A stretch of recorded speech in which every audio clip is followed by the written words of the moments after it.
당신이 없는 자리에서 당신에 대한 이야기가 돌기 시작했습니다. 증거는 없습니다. 녹음도 없고 문자가 남은 것도 아니에요. 그런데 공기가 달라졌습니다. 사람들의 태도도 시선도 분위기도 이게 악의적인 험담의 시작입니다. 소리 없이 퍼지고 형체 없이 스며들고 어느 순간 당신의 평판을 조용히 무너뜨리죠. 오늘은 이 보이지 않는 공격의 정체를 파헤쳐 보려 합니다. 험담꾼의 내면에는 3개의 방이 있습니다. 첫 번째 방에는 불안이 살고 있어요. 겉으로는 자신감 넘쳐 보이는 사람도 문을 열면 흔들리는 자존감이 있습니다. 스스로를 높이는 건 어렵거든요. 시간도 오래 걸리고 노력도 필요하죠. 그래서 그들은 지름길을 찾아요. 누군가를 끌어내리면 상대적으로 올라간 것처럼 느껴지니까요. 회의실에서 나온 직후를 상상해보세요. 한 동료가 다른 동료에게 속삭입니다. 김대리 발표 좀 별로였지 않아? 표면적으로는 김대리 얘기예요. 하지만 그 문장의 진짜 의미는 다릅니다. 나는 김대리보다 낫다는 자기 확인이에요. 내 안의 부족함을 직면하는 건 너무 고통스러우니까 타인의 약점을 비춰서 그 불안을 덮으려는 거죠. 그래서 험담은 평가 시즌에 더 심해집니다. 승진 발표 전후로 사무실 공기가 묘하게 탁해지는 이유가 바로 이거예요. 두 번째 방에는 갈증이 있어요. 존재감에 대한 목마름이죠. 험담은 사람들 사이에서 우위를 잡는 도구가 되기도 합니다. 남들이 모르는 정보를 쥐고 있다는 건 작은 권력이니까요. 회식 자리를 떠올려 보세요. 누군가 목소리를 낮추며 말합니다. 야, 이거 나만 아는 건데. 그 순간 모든 시선이 그 사람에게 쏠려요. 험담을 퍼뜨리는 사람이 진짜 원하는 건 그 주목받는 순간입니다. 정보를 쥔 사람이 된다는 건 그 집단에서 중요한 위치를 차지한다는 착각을 주거든요. 그래서 인사팀 박 과장 얘기 들었어? 라고 말할 때 그들이 진짜 전달하고 싶은 메시지는 박 과장에 관한 게 아니에요. 나를 봐, 나는 네가 모르는 걸 알고 있어 라는 존재 증명인 거죠. 이건 대화가 아닙니다. 무대 위의 퍼포먼스예요. 세 번째 방에는 욕망이 있습니다. 통제에 대한 욕망이요. 험담은 보이지 않는 권력 게임의 도구거든요. 누군가의 평판을 흔들 수 있다는 건 그 사람에 대한 일종의 지배력을 갖는다는 의미예요. 직접 손을 더럽히지 않고도 상대방의 입지를 흔들 수 있으니까요. 다들 그렇게 생각해 라는 말이 얼마나 무서운지 아시죠? 험담꾼은 바로 그 무기를 손에 쥐고 싶어 하는 겁니다. 여론을 만들고 분위기를 조성하고 결국 집단의 시선을 자기가 원하는 방향으로 돌리는 거예요. 그래서 험담은 단순한 수다가 아닙니다. 계산된 전략이고 은밀한 정치 행위입니다. 그렇다면 그들은 누구를 노릴까요? 많은 분들이 약한 사람만 표적이 된다고 생각하세요. 틀렸습니다. 험담꾼들은 강한 사람도 조용한 사람도 모두 노려요. 다만 이유가 다릅니다. 먼저 강한 사람을 볼게요. 빛이 나는 사람으로 팀에서 성과를 내는 사람, 주변의 신뢰를 얻는 사람, 조용히 자기 길을 가는 사람. 이런 사람을 볼 때 험담꾼의 내면에서는 경보가 울립니다. 위협 신호예요. 저 사람이 나보다 나아 보인다는 불편함이 치밀어 오르는 거죠. 그래서 공격이 시작됩니다. 일은 잘하는데 좀 차갑지 않아? 능력은 있는데 윗사람한테만 잘해. 칭찬인 척 포장된 독이에요. 앞부분은 인정하는 것 같지만 뒷부분에서 이미지를 깎아내리죠. 당신이 빛나기 때문에, 그 빛이 그들의 어둠을 비추기 때문에 표적이 되는 겁니다. 반대로 조용한 사람도 위험해요. 눈에 띄지 않고 자기 일만 묵묵히 하는 사람이 있잖아요. 험담꾼 눈에는 그게 안전한 표적으로 보입니다. 반격할 가능성이 낮고 공격해도 문제가 생기지 않을 것 같으니까요. 그래서 근거 없는 이미지가 씌워지기 시작합니다. 걔는 좀 어둡지 않아? 뭘 생각하는지 모르겠어. 왜 저렇게 항상 혼자야? 아무 근거도 없어요. 하지만 한 번 씌워진 프레임은 쉽게 벗겨지지 않습니다. 여기서 중요한 걸 말씀드릴게요.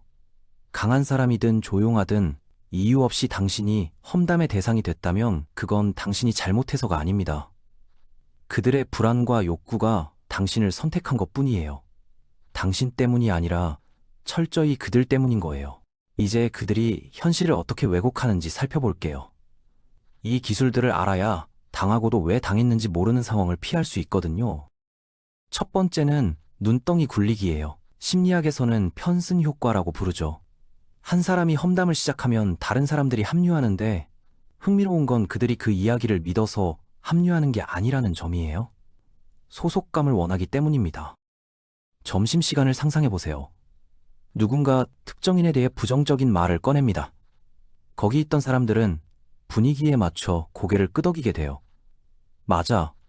나도 그렇게 느꼈어 라고 말해야 그 무리에 낄 수 있으니까요. 진실이 뭔지는 중요하지 않습니다. 눈덩이는 계속 굴러가고 어느 순간 사실처럼 굳어버려요. 두 번째는 가면 쓴 칼이에요. 험담꾼들이 어떻게 말하는지 떠올려 보세요. 목소리를 낮추고 걱정스러운 표정을 지으면서 속삭입니다. 나는 그냥 걔가 걱정돼서 그래. 카톡 단톡방에서도 똑같아요. 얘들아, 나 좀 걱정되는 게 있는데 수진이 요즘 좀 이상하지 않아? 그건 공감이 아닙니다. 연기예요. 배려의 가면을 쓴 공격이죠. 친절한 척하면서 의심의 씨앗을 심어놓고 듣는 사람이 직접 그 의심을 키우게 만들어요. 가장 잔인한 건 나중에 당사자한테 가서 나는 내 편이야 라고 말한다는 거예요.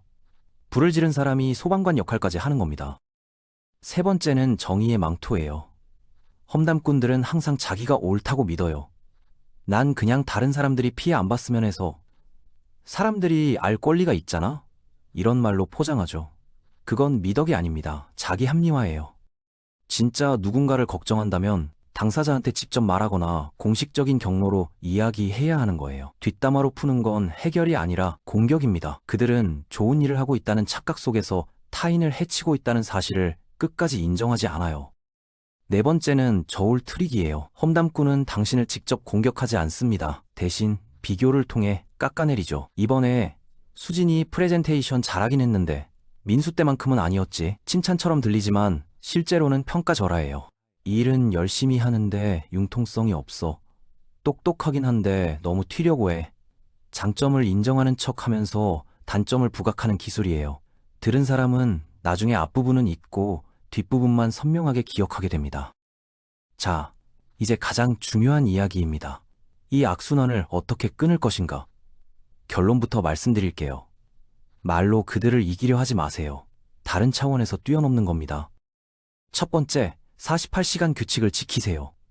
누군가 당신에 대해 험담했다는 걸 알게 되면 본능적으로 당장 해명하러 가고 싶어져요. 그게 바로 그들이 원하는 겁니다. 당신이 흥분하면 거봐, 역시 예민해 라는 반응을 끌어낼 수 있거든요. 대신 멈추세요. 이틀만 기다려보는 거예요. 대부분의 험담은 그냥 소음이에요. 반응하지 않으면 재미가 없어서 흥미를 잃거든요. 두 번째, 한 문장으로 정리하세요. 침묵이 영원히 침묵하라는 뜻은 아니에요. 때가 되면 단호하게, 하지만 담담하게 말하는 겁니다. 요즘 저에 대해 오해가 있는 것 같은데 궁금한 거 있으시면 직접 물어봐 주세요. 과장도 변명도 감정도 빼세요. 사실만 말하는 거예요. 침착함은 분노보다 훨씬 강합니다. 세 번째, 걸어다니는 증거가 되세요. 당신의 이름은 말로 지켜지지 않습니다. 행동으로 지켜지는 거예요. 매일 맡은 일을 제대로 하고 약속을 지키고 신뢰를 쌓으세요. 시간이 지나면 사람들은 소문이 아니라 직접 경험한 당신을 봅니다. 당신의 삶이 그들의 거짓말보다 더 크게 말하게 하는 거예요. 네 번째, 작은 원을 만드세요. 모든 사람한테 인정받으려 하지 말고 당신의 성품을 아는 두세 명만 가까이 두세요. 소문이 돌 때 그거 말이 안 되잖아 라고 말해줄 수 있는 사람들이요. 그리고 누군가 당신을 험담에 끌어들이려 할 때는 한 문장으로 선을 그으세요. 나는 그 자리에 없는 사람 얘기 안 해. 그 한마디가 당신을 더러운 게임에서 빼내줍니다. 마지막으로 이것만 기억해 주세요. 당신이 험담의 대상이 됐다는 건 당신이 망가졌다는 증거가 아닙니다. 빛나서 위협이 됐든 조용해서 다루기 쉬워 보였든 그건 당신의 잘못이 아니에요. 그들의 불안과 결핍이 당신을 선택한 것뿐입니다.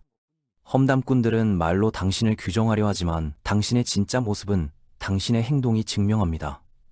그들이 떠드는 동안 당신은 조용히 쌓아가면 돼요. 시간이 지나면 소란은 가라앉고 진실만 남거든요. 그러니 그들보다 오래 버티세요. 더 멀리 가세요. 더 단단해지세요. 그게 가장 완벽한 답이니까요. 당신은 생각보다 강한 사람이에요. 잊지 마세요.